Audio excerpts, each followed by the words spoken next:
Hello दोस्तों, स्वागत है आपका हमारे YouTube चैनल पर। दोस्तों, आज के इस वीडियो में हम आपको दिखाएंगे कुछ ठेकेदार का चमत्कार। यहाँ पर ठेकेदार ने एक बहुत ही बड़ा चमत्कार किया है। जो हमारा फ्रेमिंग स्ट्रक्चर है उसके कॉलम को ही बिल्कुल इसने गलत तरीके से कास्टिंग कर दिया, जैसा कि आप वीडियो में देख पा रहे हैं। तो मैं आपको अगर स्टार्टिंग से बताऊं तो ये जो आप कॉलम देख रहे हैं ये बेसमेंट का कॉलम है। अभी हम बेसमेंट में खड़े हैं और यहाँ पर बेसमेंट का स्लैब लग करके रेडी है। स्लैब में कुछ लीकेज की प्रॉब्लम आई थी जिसकी वजह से हमें साइट पर बुलाया गया था। और जब मैं साइट पर आया तो मैंने ये ठेकेदार का चमत्कार देखा। जैसा आप सब जानते हैं कि अभी हमारा जो कंस्ट्रक्शन हो रहा है ये फ्रेमिंग स्ट्रक्चर हो रहा है। फ्रेमिंग स्ट्रक्चर मतलब ये कि लोड सारा बीम और कॉलम के थ्रू ट्रांसफर होना है। इसमें हम क्या करते हैं, पहले फाउंडेशन करते हैं, फिर कॉलम बनाते हैं, उसके बाद स्लैब बीम डालते हैं, छत की ढलाई करते हैं। तो जो इसमें हमारा कॉलम है उसका मेन रोल रहता है क्या कि स्लैब के सारे लोड को कैरी करना और स्लैब के ऊपर जो भी लोड आएगी उसको भी प्रॉपर कैरी करना। सारे के सारे लोड को हमारा कॉलम लेता है, यानी इस कंडीशन में कॉलम का रोल सबसे ज्यादा है। देखिए, अगर सेमी फ्रेमिंग स्ट्रक्चर बनता है, यानी कि ऐसा स्ट्रक्चर जिसमें दीवार भी साथ साथ बन रही है, कॉलम की कास्टिंग भी हो रही है, तो उस समय अगर कॉलम में थोड़ी बहुत प्रॉब्लम आ भी जाती है तो कुछ स्लैब का लोड दीवार पे आ जाता है। ऐसा होना तो नहीं चाहिए कि दीवार भी लोड को कैरी करे। सारा का सारा काम तो कॉलम को करना है जब हम कॉलम दे ही रहे हैं तो। लेकिन अगर इस तरीके की प्रॉब्लम आती है तो वहां पर एक प्लस पॉइंट ये रहता है कि चलो कम से कम ब्रिक है, वो कुछ तो कुछ अपना काम कर देगा। लेकिन यहां पर देखिए, मैं आपको दिखा रहा हूं कि यह स्लैब बीम दिख रहा है और बीच का ये सेंटर का कॉलम है। और सिर्फ इस कॉलम पे नहीं, मैक्सिमम कॉलम पे सेम प्रॉब्लम हुई है, जिसमें आप देख सकते हैं कॉलम का टॉप पोजीशन कितना गंदी तरीके से ढाला गया है। जहां पर ये कॉलम ऊपर स्लैब बीम में टच है वहां पर सिर्फ 6 इंच है और ये कॉलम बना था 9 इंच बाई 9 इंच का।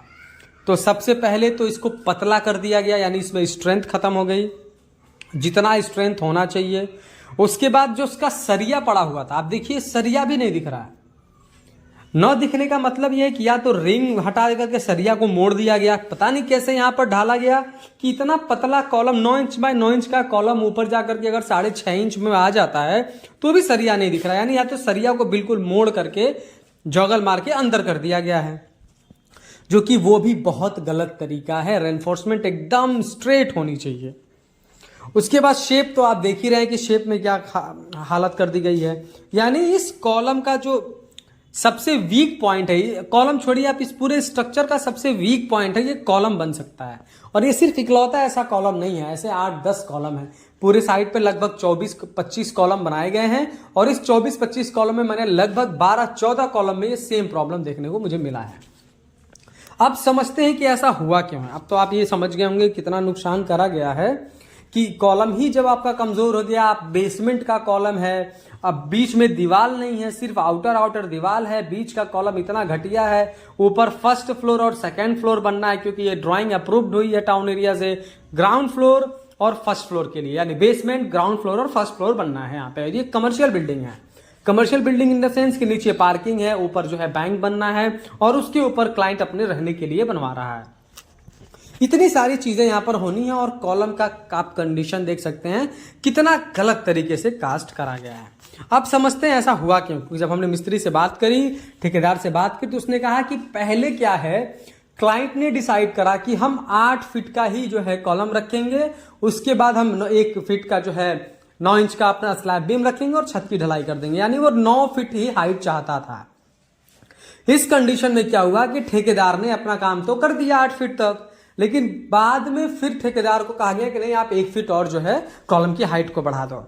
तो उस कंडीशन में ठेकेदार ने शटरिंग प्लाई न यूज करके ब्रिक की शटरिंग करी 1 फीट के लिए और ढाल दिया ऐसे तैसे। और मैक्सिमम कॉलम जो छोटे ढाले गए थे उन पे सेम कंडीशन यही अप्लाई होता है कि वहां भी सेम यही मिस्टेक करी गई। क्योंकि हमने मिस्त्री से पूछा तो उसने कहा कि क्लाइंट ने कहा था कि ऐसे ऐसे करो, बाद में 1 फीट बढ़ाने के लिए कहा और ठेकेदार ने जैसा कहा वैसा हम लोगों ने कर दिया और परिणाम आपके सामने दिख रहा है। तो इस छोटी छोटी ब्लंडर, जिसको आप छोटा ब्लंडर कहते हैं, ये वाकई में बहुत बड़ी चीज है और इससे स्ट्रक्चर भी फेल हो सकता है। कॉलम अगर फाउंडेशन से 9 इंच बाई 9 इंच की आ रही है तो वो टॉप तक 9 इंच बाई 9 इंच जाएगी। उसका शेप अच्छा होना चाहिए, सरिये में जॉगल नहीं होना चाहिए, यानी एल नहीं मारना है सरिये में। हाँ, सरिये की लेंथ बढ़ाने के लिए जो हम जॉगल करते हैं एज पर आईएस कोड, वो हमें करना ही करना है।